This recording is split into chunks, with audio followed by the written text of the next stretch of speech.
What's going on? Welcome back to the channel. So today we're going to talk to you about Lucid. I want to go over the latest updates, data points, and go over everything else you need to know. But first, make sure to hit that thumbs up. And with that, let's get right to it.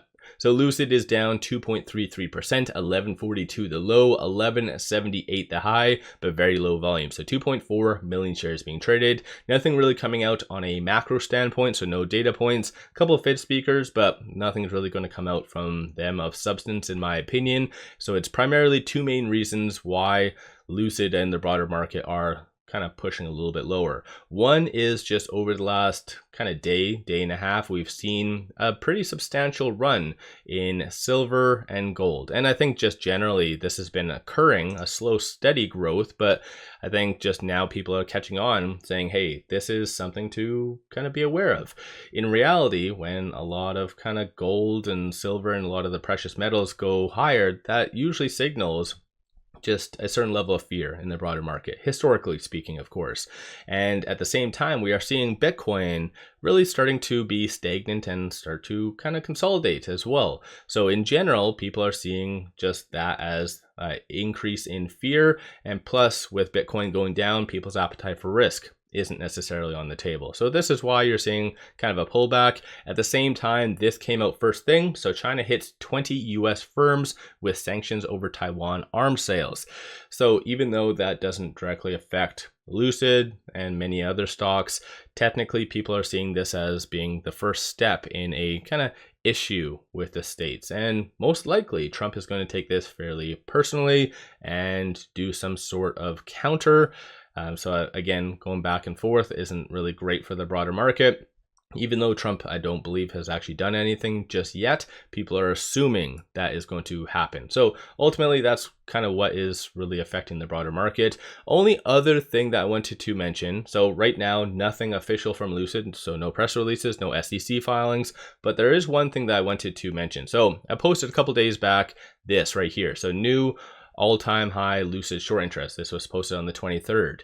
And this individual, so Lucid Motor Dream, did actually kind of respond. And normally when it's just one type of one-off, I don't really like to bring stuff up, but there's been numerous other accounts I've actually seen that says kind of similar type of stuff. And so Lucid Motor Dream responded saying that will be interesting to see once year-end numbers release. The minimum of their production guidance was hit on December the 16th. So in case you guys don't know, they did guide between 18 to 20.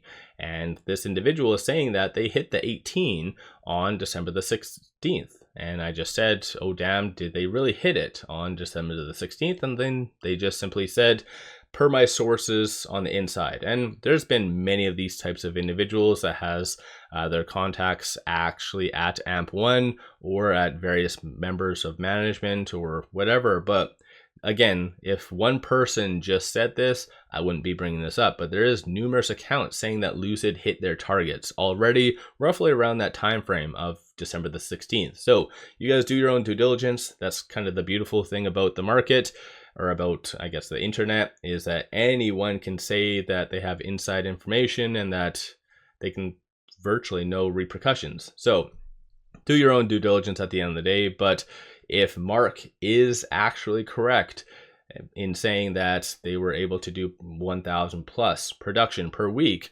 logically speaking, they should have hit it by roughly around that time frame of December the 16th. So let me know your general thoughts on that in the comments below. One other thing as well, just to kind of possibly justify this, or at least kind of give it additional ammunition, is that Mark has been silent. They didn't even do any interviews post their last earnings at all, but they decided to hop on. So Tafik participated in a fireside chat as well as Mark around this time frame. So Lucid likes to get bold when they actually have, like, they don't have a good poker face. So in general, for them to go out and start to do more interviews and fireside chats roughly around this time frame, maybe could be a sign that as well they did hit. So again, I'm just kind of sharing it with you. I'm not here to get you to buy, nor am I here to get you to sell, but potentially If Lucid did hit their target, then I could see that Lucid might move higher because of that. Aside from that, though, shorts are returning about 264,000 shares.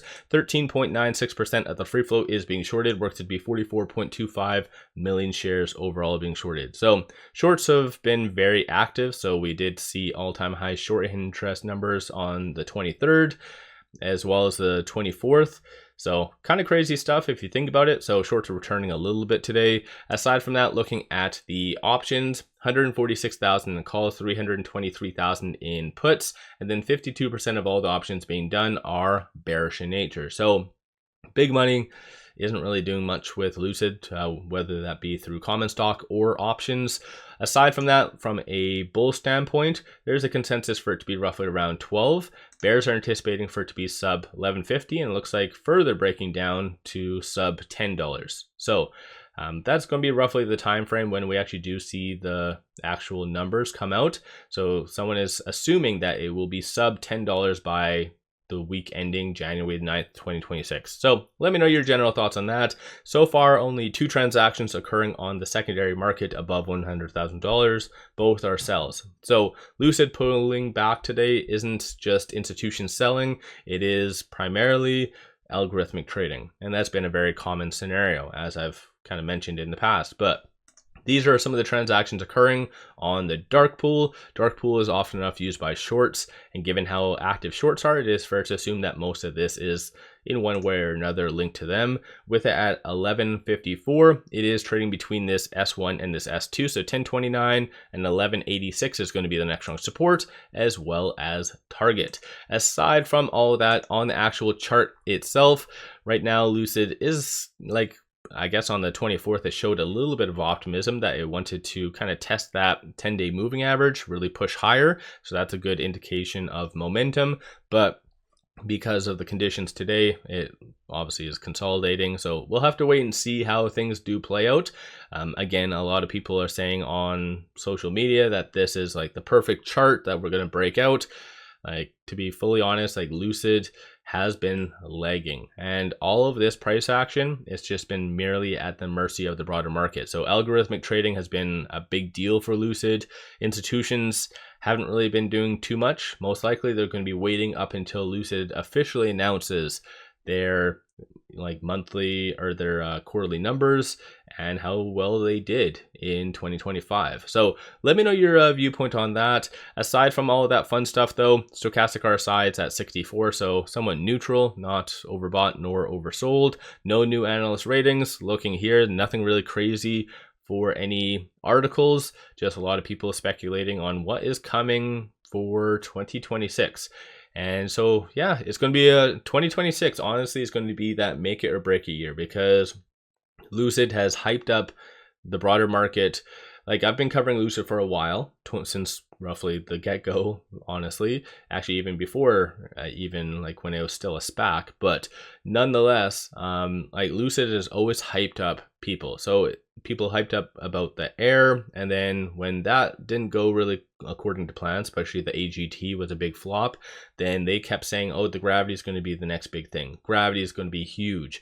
And obviously to be fully honest, I'm not really pleasantly surprised about how the Gravity is performing, but when it comes down to it, now they're moving on to the midsize, saying the midsize is going to be the next big thing.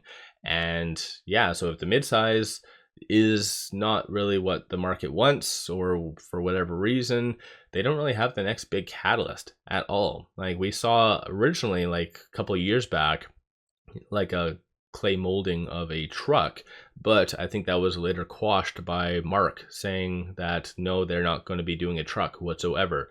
So what the next big catalyst for Lucid is after the midsize, maybe just various spin-offs and variations of the midsize, but they definitely do need to start thinking about what is coming next. I know I've always been very optimistic about Lucid when it comes to ESS, but they seem to be thinking it's not advantageous, even though Tesla and many others are kind of hitting that mark.